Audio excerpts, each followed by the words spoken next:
దేవునికి స్తోత్రములు. ఈ దినము కొరకై ఏర్పాటు చేయబడినటువంటి లేఖన భాగం యోహాను సువార్త 2వ అధ్యాయం 5వ వచనం. ఆయన తల్లి పరిచారకులను చూచి ఆయన మీతో చెప్పునది చేయుడనెను. అందరికి వందనం. దేవునికి స్తోత్రం. హల్లెలూయా. Praise the Lord. షాలోమ్. మారనాథా. హల్లెలూయా. మీ అందరికీ వందనాలు. నిన్న రాత్రి చక్కగా విశ్రాంతి తీసుకున్నారని నేను భావిస్తున్నాను. దేవుని స్తోత్రం. దేవుడు కళల ద్వారా దర్శనాల ద్వారా మీతో మాట్లాడని భావిస్తున్నాను. ఒకవేళ ఎవరికైనా స్లీపింగ్ డిజార్డర్స్ ఏమన్నా ఉన్నట్టయితే, అయితే ఇన్సోమ్నియా అనగా నిద్రాభంగాలు ఏమన్నా ఉంటైతే తెలియజేయండి. మీరు స్తోత్రం మీరు ప్రశాంతంగా నిద్రపోవాలి.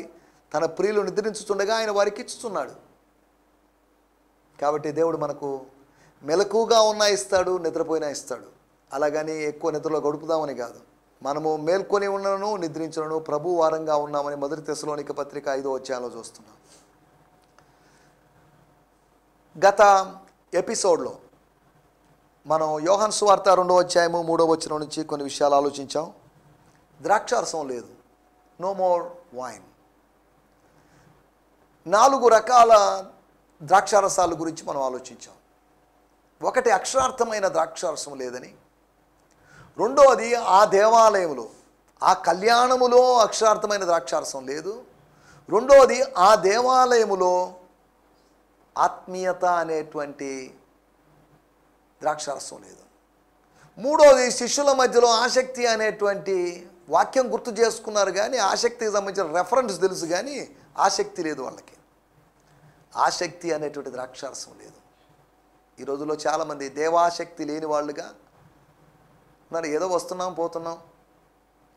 9 గంటలకు మా స్థానిక సంఘంలో ఆరాధన అంటే 10 గంటలకి 10:30కి వచ్చే వాళ్ళని చూస్తుంటే యేసు ప్రభుని సిలువ వేసింది వీళ్ళేనేమో అనిపిస్తుంటుంది నాకు. సమయాన్ని పాటించరు. రైల్వే స్టేషన్కి వెళ్ళడానికి, హాస్పిటల్కి వెళ్ళడానికి, షాపింగ్ మాల్కి వెళ్ళడానికి అన్నిటికీ టైం మెయింటైన్ చేస్తారని దేవుని సన్నిధిని ఎంత నిర్లక్ష్యం చేస్తున్నారు. వాళ్ళు వస్తున్నప్పుడు నేను అదే ప్రార్థన, ప్రభువా నీ ఉగ్రత వాళ్ళ మీద రాకూడదు నాయన. ఆలస్యంగా వస్తున్నావు, ఏదో ఎప్పుడైనా ఒకసారి ఆలస్యంగా వచ్చారు ఓకే. అదే పనిగా ఆలస్యంగా రావడానికి అలవాటు పడినటువంటి క్రైస్తవ సోదరులు సిగ్గుపడాల్సిన సమయం. వాళ్ళది ఏమాత్రం పశ్చాత్తాపం లేదు. స్టైల్గా వచ్చి ఆలస్యంగా వచ్చిన వాళ్ళు, అందరికన్నా ముందు వచ్చిన వాళ్ళకన్నా స్టైల్గా కూర్చొని మాట్లాడి ఉండేది అరగంట. ఇక మిగతా వాళ్ళు కొంతమంది ఎందుకు ఆలస్యంగా వచ్చేవాళ్ళు ఎందుకు వస్తున్నట్టు వచ్చిన వాళ్ళతో మాట్లాడడానికి, వాళ్ళతో మాట్లాడడానికి, వాళ్ళని కలుసుకోవడానికి, దీనికోసం. దేవుని మందిరానికి దేనికి వస్తున్నాం అనే సంగతి వాళ్ళకి తెలియని విధంగా ఉన్నారు. సరే, దేవునికి స్తోత్రం. హల్లెలూయా. గత ఎపిసోడ్లో ఆసక్తి అనేటువంటి ఆ ద్రాక్షారసం శిష్యుల మధ్యలో లేదు. అంతేకాకుండా యూదుల మధ్యలో అవగాహన అనేటువంటి ద్రాక్షారసం లేదు. ద వైన్ కాల్డ్ అండర్స్టాండింగ్ అనేటువంటి అనుభవం లేదు వాళ్ళ మధ్యలో.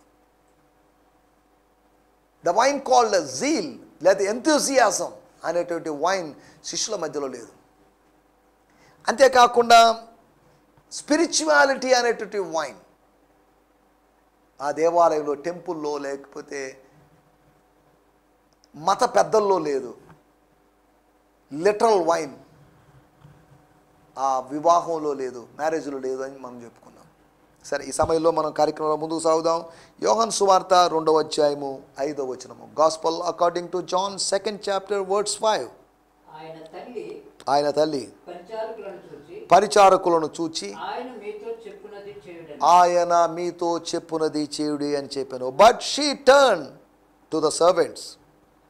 Mary, do whatever my son tells you.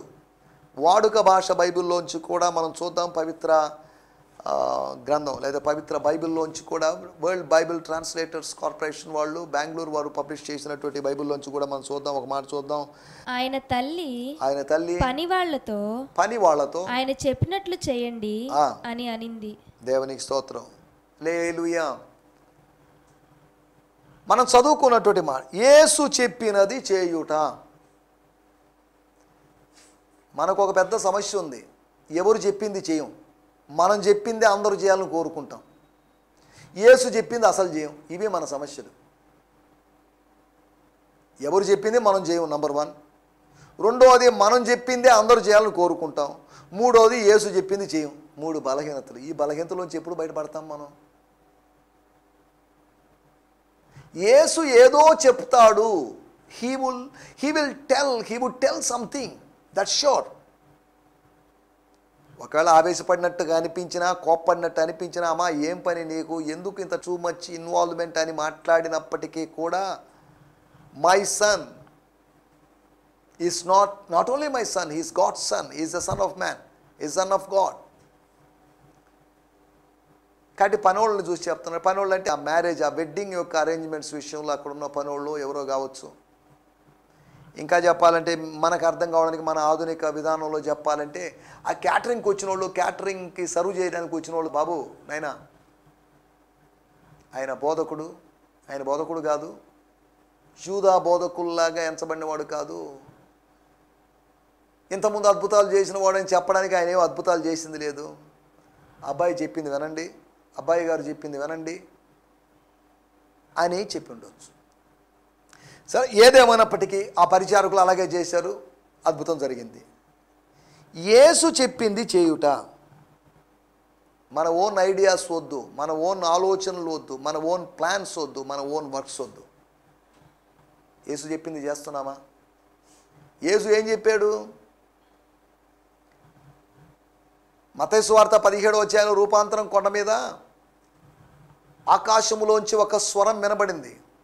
Akashvani ఏం చెప్పిందంటే, ఈయన నా ప్రియ కుమారుడు, ఈయనందు నేను ఆనందిస్తున్నాను, ఆయన మాట వినుడి. Listen to him. తండ్రి అయిన దేవుడు చెప్తున్నాడు, ముందు ఆయన మాటలు చాలా వినండి, తర్వాత మీ మాటలు ఆయన కొన్ని వింటాడని కాదు. మీ మాటలు వద్దు, ఇంతకుముందు ప్రత్యక్షమైనటువంటి మోషే మాటలు వినండి అని కాదు. అంటే మోషే మాటలు వినకూడదని కాదు. ఏలియా మాట వినండి అని కాదు. ఏలియా మాట లేదు వినడానికి. కారణం ఏంటంటే ఏలియా ఎటువంటి పుస్తకం రాయలేదు. ఆయన ప్రవక్తలు కూడా 2 రకాలుగా ఉన్నారు. లిఖిత ప్రవక్తలు, అలిఖిత ప్రవక్తలు. అనగా రాసిన ప్రవక్తలను, రాయని ప్రవక్తలను. ఎలీషా ఏమీ రాయలేదు. అనగా రాసే సామర్థ్యం లేదు, వాళ్ళకి చదువు లేదని కాదు అని అర్థం. వాళ్ళు ఏమైనా రాశారో లేదో కూడా మనకు తెలియదు. 12 + 4 16, నలుగురు పెద్ద ప్రవక్తలు, 12 మంది చిన్న ప్రవక్తలు రాసిన పుస్తకాలు మనకు తెలుసు బైబిల్లో. ఇప్పుడు ఏలియా మాట వినండి అని చెప్పే అవకాశం లేదు. మోషే మాట వినండి అని చెప్తే మోషే మాట ఏం విన్నారు వాళ్ళు? ధర్మశాస్త్రం వాళ్ళకి తెలిసిందే, వాళ్ళు దాన్ని పెద్దగా పట్టించుకుంది లేదు. కాబట్టి మోషే మాట, ఏలియా మాట పక్కన పెట్టండి, నా కుమారుడైనటువంటి యేసు మాట వినండి.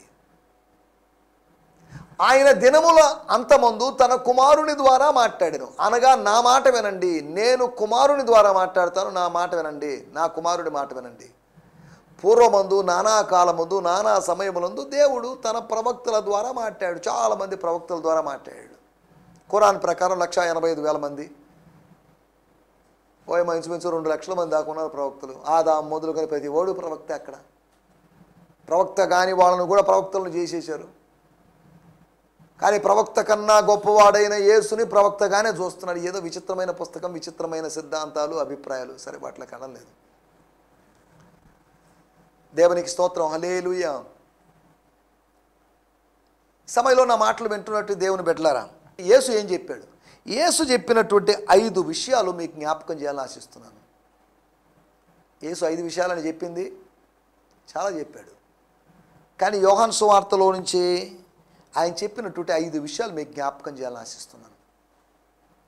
ఆయన చెప్పాడు అంటే దానికి ఒక అర్థం ఉంది. అర్థం లేని మాటలు చెప్పేవాడు కాదు. ఆయన అర్థవంతమైన మాటలు, భావగర్భితమైన మాటలు చెప్పేవాడు ఆయన. ఈ 5 మాటలు ఇంకా మనం ఒకవేళ సమయం ఉంటే రాబోయే రోజుల్లో ఏమన్నా ఇంకా యేసు చెప్పిన మాటల గురించి ఇంకా తర్వాత అధ్యాయాల్లో లేకపోతే తర్వాత పుస్తకాల్లో ఉన్నటువంటి విషయాలు కూడా మనం ఆలోచించుకోవచ్చు. యేసు చెప్పాడు అంటే దాని అర్థం చేయమన్నాడు అని అర్థం. చెప్పడం దేనికి, చెప్పబడ్డం దేనికంటే చేయబడ్డం కోసమే. చేయబడ్డం లేకుండా చెప్పబడ్డం అనేది అర్థవంతమైంది కాదు. యెహోవా నోవహుకు ఆజ్ఞాపించాడు, అతడు అట్లు చేశాడు. దేవుడు మోషేకి ఆజ్ఞాపించాడు, మోషే అట్లు చేశాడు. దేవుడు సొలొమోనుకు ఆజ్ఞాపించాడు, లేదా దావీదుకు ఆజ్ఞాపించాడు, వాళ్ళు అలాగే చేశారు. వీళ్ళందరిలో విధేయత కనిపిస్తుంది. దేవుడు చెప్పింది చేయడం అంటే విధేయత. Doing what ever Jesus said, it's obedience, it's a commitment, it's a surrender. నువ్వు ఆయన చెప్పింది చేస్తున్నావా? లేకపోతే నీ బంధువులో, పెద్ద మనుషులో, రాజకీయ నాయకులో చెప్పింది చేస్తున్నావా? వీటికి మాత్రం ఇంట్రెస్ట్ ఉంటుంది. కానీ యేసు ఏం చెప్పాడో తెలియదు చాలామందికి. యేసు చాలా చెప్పాడు అంటే ఉపదేశపూర్వకంగా చాలా చెప్పి దాంట్లో చేయాల్సినవి కొన్ని పనులు ఉన్నాయి. వినాల్సినవి ఉన్నాయి, చేయాల్సినవి ఉన్నాయి, చెప్పాల్సినవి ఉన్నాయి, ప్రయత్నం చేయాల్సినవి ఉన్నాయి. ఇలా వేరు వేరు విధాలుగా ఉన్నాయి. యేసు చెప్పినటువంటి యోహాను సువార్త 2వ అధ్యాయంలోనే యేసు చేసినటువంటి పనులు, యేసు చెప్పినటువంటి పనులు ఒక 4 పనులు ఉన్నాయి. వాటిని వీలైతే నెక్స్ట్ ఎపిసోడ్లో మనం ఆలోచిద్దాం. ప్రస్తుతం యేసు చెప్పినటువంటి 5 పనులు. ఈ 5 పనులు వచ్చే ఎపిసోడ్లో మనం మాట్లాడుకునే 4 పనులు 9 పనులు. 9 కాదు, చాలా పనులు ఉన్నాయి ఆయన చెప్పినవి. పని చేయడానికి వీలు లేని విధంగా బిజీ అయిపోయి యేసు పని చేయకుండా మన సొంత పని చేసుకుంటూ గడుపుతున్నాం. యేసు పని చేసే టైం ఎవరికి ఉండదు. మనం వ్యాపారాలు చేసుకునే టైం ఉంటుంది, సైడ్ బిజినెస్లు చేసుకునే పని ఉంటుంది, ఎక్స్ట్రా పనులు చేసేటువంటి సమయం ఉంటుంది. కానీ యేసు చేసే పనులు, యేసు చెప్పినటువంటి పనులు మనకు చేసే టైం లేదు. యేసు మాట ప్రకారం మనం ముందుకు సాగాలి. ఒకవేళ పరిచారకులు యేసు చెప్పినట్లు చేయకుండా సరేనా అమ్మగారు అని తల ఊపి అవిధేయత చూపించారనుకోండి, అద్భుతం జరగదు. అవిధేయత అద్భుతానికి ఆనకట్ట లాంటిది. గుర్తుపెట్టుకోండి, మరలా చెప్తున్నాను, అవిధేయత అనేది అద్భుతానికి ఆనకట్ట లాంటిది. అక్కడితో ఆగిపోద్ది, బ్లాక్ అయిపోద్ది. The flow of the miracles will stop when you disobey. Obedience is better than sacrifice. అనగా బలి అర్పించుట కంటే మాట వినుట, అనగా విధేయత చూపించుట శ్రేష్టము, మంచిది. విధేయత చూపిస్తే వర్ధిల్లుతాం, అవిధేయత చూపిస్తే అపజయానికి పాలవుతాం. సరే, దేవునికి స్తోత్రం. ఈ సమయంలో మనం లేఖనాల్లోంచి 5 విషయాలు నేను మీకు త్వరగా జ్ఞాపకం చేస్తాను. యోహాను సువార్తలోంచి మరియమ్మ చెప్పిన మాట మనం మర్చిపోకూడదు. ఆయన మీతో చెప్పింది చేయండి. యోసేపు మీతో చెప్పింది మీరు చేయాలి. మీరు చెప్పింది యోసేపు చేయకూడదు. ఆయన సెలవు లేకుండా ఒకడు కాలైనా చేయన ఎత్తడానికి కదిలించడానికి వీల్లేదు. అది కండిషన్, ఫరో యొక్క కండిషన్. ఫరో కండిషన్ పెట్టినట్టుగా మన తల్లిగారు, మరియ తల్లి గారు కండిషన్ పెట్టారు. ఆయన మీతో చెప్పింది చేయండి. అలాగే తండ్రి అయిన దేవుడు తన కుమారుడు చెప్పినట్టుగా చేయమని, కుమారుని మాట వినమని అంటే ఏదో ఊరినే వినమని కాదు, విని ఓ చెవితో వినేసి మరో చెవితో వదిలిపోయమని కాదు. వినమని అంటే విన్నదాని ప్రకారం ప్రవర్తించమని. విన్నదాని ప్రకారం ప్రవర్తించకపోతే మనల్ని మనం వంచుకుంటున్నట్లే, మోసగించుకుంటున్నట్లే. అలా మిమ్మల్ని, ఆయన మాట విని మిమ్మల్ని మీరు మోసగించుకోవద్దు అని ప్రభు వాక్యం ద్వారా మనం అర్థం చేసుకోగలం. ఈ సమయంలో 5 విషయాల్లోకి వచ్చేద్దాం. మొట్టమొదటి మాట యోహాను సువార్త 1వ అధ్యాయము 43వ వచనము. జాన్ 1:43. మరునాడు ఆయన గలిలయకు వెళ్ళగోరి ఫిలిప్పును కనుగొని నన్ను వెంబడించుమని అతనితో చెప్పాను. Jesus said, follow me. Follow me, follow me అని కాదు, ఫాలో మీ, నన్ను వెంబడించు, కమ్ ఆఫ్టర్ మీ, నా వెనకాల రండి, నా అడుగు జాడలో నడవండి. నా జాడలు మీకు సారము వెదజల్లే జాడలను నేను మీకు వదిలి వెళ్తున్నాను. నా అడుగు జాడల్లో నడుచుకున్నట్లుగా మీకు మాదిరి చూపి వెళ్తున్నాను. నడవండి ఈ అడుగు జాడల్లో. Walk in my footsteps, అనగా నేను ముందు నడుస్తున్న వెనకాల మీరు నడవండి. వాళ్ళ వెనకాల వీళ్ళ వెనకాల నడిచింది ఆపేయండి. ఇక నా వెనుక నడవండి. మీ నడక సరిగా వక్రమైన నడక ఉంది, సక్రమైన నడక కాదు. నా వెనకాలే నడవండి, మీరు నాలాగా నడవండి. ఒకవేళ శత్రువు ముందు నుంచి చూసినప్పుడు నేను కనిపిస్తాను, మీరు నాకు కనిపించరు, మీరు మరుగైపోతారు. నా వెనకాల మీరు మరుగై ఉంటారు, నా చాటున మీరు దాగినట్టుగా ఉంటారు. నా వెనకాల మీరు నడవండి. నాకన్నా ముందు నడవమని కాదు, నాతో నడవమని కాదు. వెనకాల నడిచేవాడు క్రమంగా ఆయనతో నడిచేటువంటి అవకాశం ఉంది. ముందు ఫాలో అవుతాడు, తర్వాత మెల్లగా ఫ్రెండ్ అవుతాడు. ఫాలోవర్ ఫ్రెండ్ అయిపోతాడు. దేవుని స్తోత్రం, హల్లెలూయా. వాళ్ళు కేవలం వెనకాల నడిచిన వాళ్ళే కాదు, ఆయన వెంట నడిచిన వాళ్ళు కూడా అయ్యారు. అనగా ఆయన పక్కన నడిచిన వాళ్ళు అయ్యారు. ఆయన కాపరి, ఆయన వెనకాల గొర్రెలాగా నడవడం. ఆయన గొర్రెల కాపరి, మనం గొర్రెలం, ఆత్మ సంబంధమైన గొర్రెలం. దేవుని స్తోత్రం. మొట్టమొదటి మాట ఫాలో మీ, ప్రభువుని వెంబడించుట. అదే ఆయన చెప్పింది. ప్రభువుని వెంబడిస్తున్నావా? Are you walking behind him? నతనీయేలుకి ఇస్తున్నటువంటి పిలుపు, నతనీయేలుకు పిలుపు ఇచ్చాడు. కింద వచనాల్లో పైన ఇచ్చినట్టు పిలుపుకు he came upon belief, he invited him to join the team or join them. మాతో కలుసుకో, మాతో రా. గలిలయకు వెళ్ళగోరాడు, కానీ పిలుపును కలిశాడు. పిలుపును కలవాలనిపించింది, ఒక ప్రేరణ వచ్చింది. పిలుపును పిలిచాడు, పిలుపును కూడా కలుపుకున్నాడు. 4వ శిష్యుడిగా పిలుపు, 5వ శిష్యుడిగా నతనీయేలు. 5 మంది అయిపోయారు. వలలు బాగు చేసుకుంటున్న వాళ్ళని, వలలు కడుక్కుంటున్న వాళ్ళని, వలలు మళ్ళా వేసుకుందామని, ఈరోజు పోతే పోయింది, నెక్స్ట్ టైం అయినా రేపైనా బాగా పడదామని అనుకుంటున్న వాళ్ళని, నిన్నటి రాత్రి పట్టలేదు రేపు రాత్రి అన్నా లేదు ఈరోజు రాత్రి అయినా పడదామని సిద్ధపడుతున్న వాళ్ళని, జాలలుగానే కొనసాగుదామని ఆలోచనలో ఉన్నవాడిని, నష్టాన్ని ఎలాగైనా పూడ్చుకుందామని ప్రయత్నం చేసేటువంటి ఆ సామాన్యులతో, సమాజంలో పెద్ద స్థాయిలో లేనటువంటి వాళ్ళతో, బీదలకు సువార్త ప్రకటించడానికి పంపబడ్డానని చెప్పినటువంటి వాడు, జాలరులు, బీదలైనటువంటి జాలలు. అందరూ జాలలు బీదలని కాదు, చాలామంది వాళ్ళలో బాగా డబ్బున్నోళ్ళు కూడా ఉన్నారు. మనం ఇక్కడ ఆలోచిస్తున్న మాటలు ఏంటంటే, ఫాలో మీ. ప్రభు మనతో మాట్లాడుతున్న మాట, ఆయన వెంబడిద్దాం. సిలువను ఎత్తుకొని ఆయన వెంబడిద్దాం. ఆయన మనం ఎలా వెంబడిస్తున్నాం? ఏదో లాభాపేక్షతో ఏదైనా ఇస్తాడు, ఏదైనా చేస్తాడు, ఏదైనా వస్తుంది అని కాకుండా ఎటువంటి ప్రవర్తనలో మార్పు వస్తుంది, మనుషులను పట్టే జాలులుగా మారుతారు అనేటువంటి ఒక స్పిరిచువల్ బెనిఫిట్ని ఆశించి ఆయన వెంబడించాలి. ఆత్మీయ ప్రతిఫలాన్ని ఆశించి ఆయన వెంబడించాలి. రెండో విషయము యోహాను సువార్త 3:3 మరియు 5 వచనాలు. అందుకు యేసు ఎస్ అతనితో, ఒకడు క్రొత్తగా జన్మించితేనే కానీ అతడు దేవుని రాజ్యంలో చూడలేడని నీతో నిశ్చయముగా చెప్పుచున్నాను. 5వ వచనం. I will tell you. Yes. ఒకడు నీటి మూలముగాను ఆత్మ మూలముగాను జన్మించితేనే గాని దేవుని రాజ్యంలో ప్రవేశింపలేడని నీతో నిశ్చయముగా చెప్పుచున్నాను. నేను చదువుతున్నాను 3:5 చదువుతున్నాను. I will tell you the truth. Only someone who experiences birth for a second time can hope to see the kingdom of God. అది 5వ వచనం. I will tell you the truth.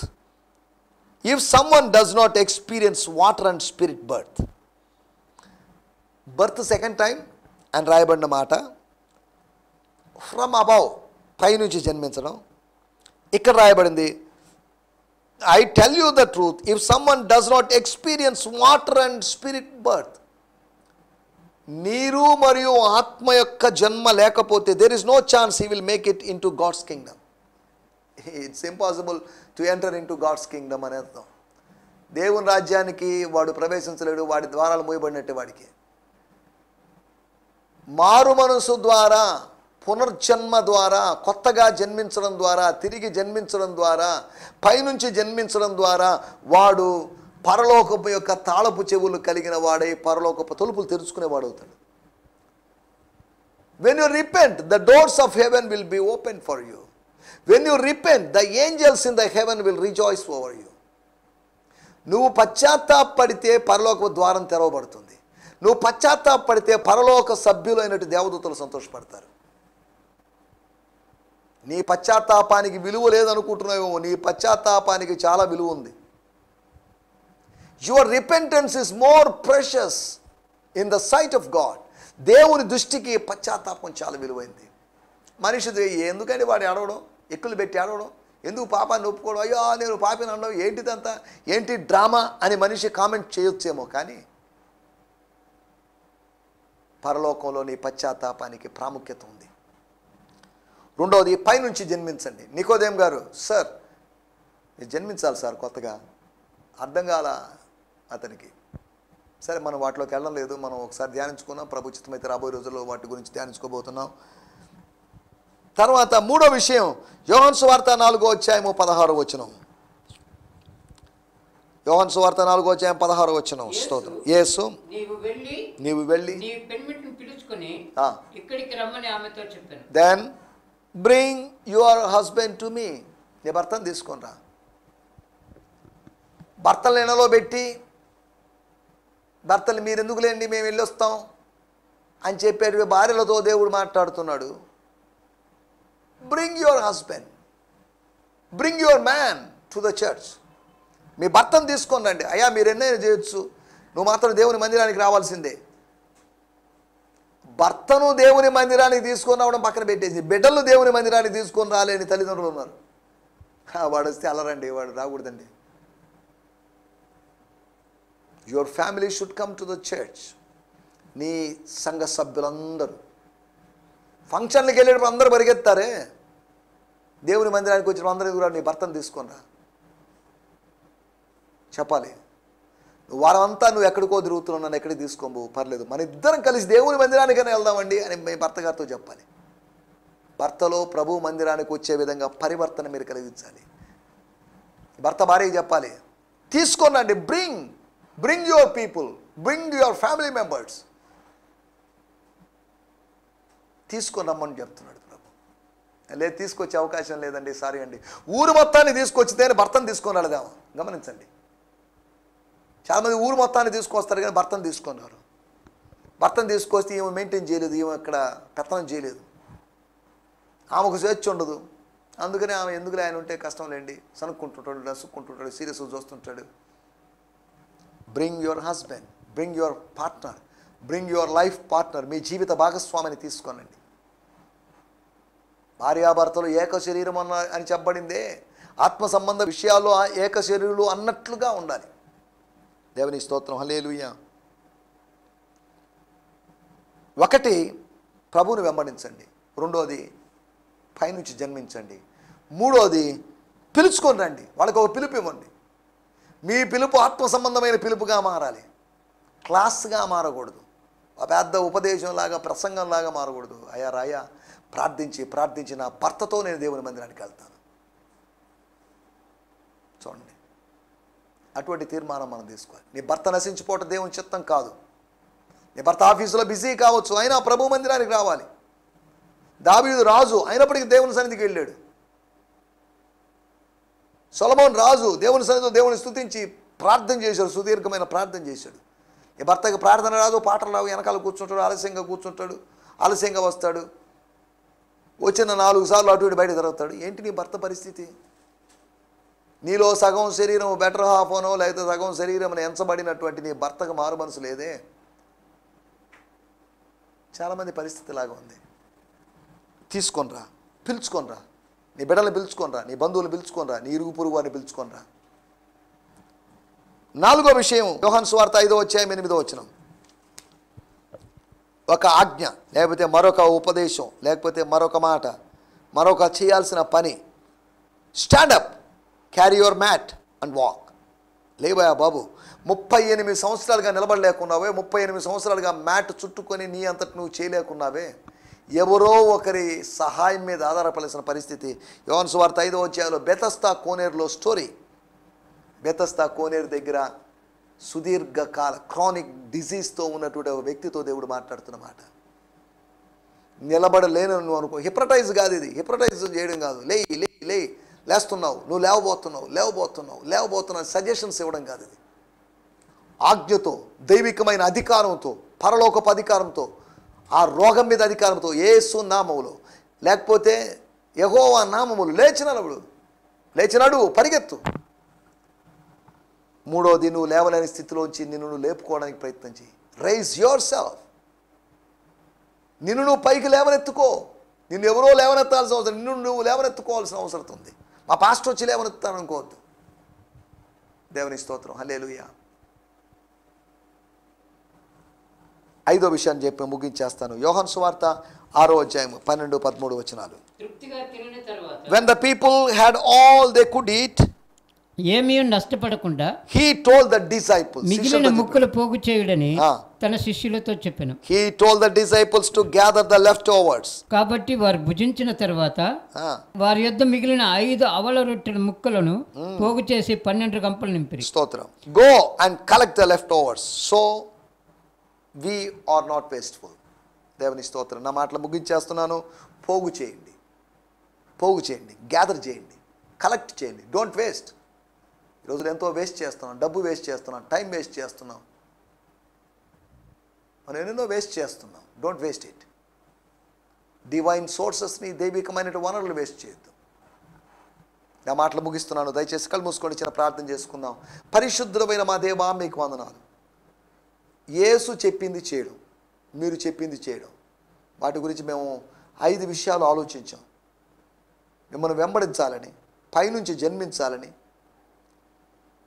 అంతేకాకుండా నన్ను పిలుచుకొని రావాలని, అంతేకాకుండా పరుపెత్తుకొని నడవాలని, మాకు అసాధ్యమైన కార్యం మేము చేయాలని, అంతేకాకుండా పోగు చేయాలని, మీ ఆప్షన్స్ కాదు, ఆబ్లిగేషన్స్, మీ సలహాలు సూచనలు కాదు కానీ యాజ్ఞలకు మేము లోబడి ముందుకు సాగుతూ సాయం చేయమని యేసు నామములోనే ప్రార్థించడుగుతున్నాం పరమ తండ్రి. ఆమేన్, ఆమేన్, ఆమేన్. దేవునికి స్తోత్రం. మీ అందరికీ వందనాలు. ప్రభు మిమ్మల్ని దీవించునుగాక. ప్రభు చిత్తమైతే రేపు ఉదయ కాలము ఇదే సమయంలో, అనగా 8 గంటల నుంచి 8:30 వరకు ప్రసారమయ్యేటువంటి కార్యక్రమంలో కలుసుకుందాం. హల్లెలూయా. ఈ సందేశము మీకు ఆశీర్వాదకరంగా ఉందని నమ్ముచున్నాము. ప్రార్థన అవసరతల కొరకు మమ్మల్ని సంప్రదించవలసిన మా చిరునామా గిద్యోన్ మిషన్ చర్చ్, 6వ వీధి, శాంతినగర్, నెల్లూరు 4, ఆంధ్రప్రదేశ్. పిన్ 524004. మా ఫోన్ నంబర్లు 7036443613 మరి ఒక నంబర్ 9392293010. మా ఈమెయిల్ ఐడి gfihmi2015@gmail.com. దేవుడు మిమ్మును ఆశీర్వదించునుగాక. ఆమేన్.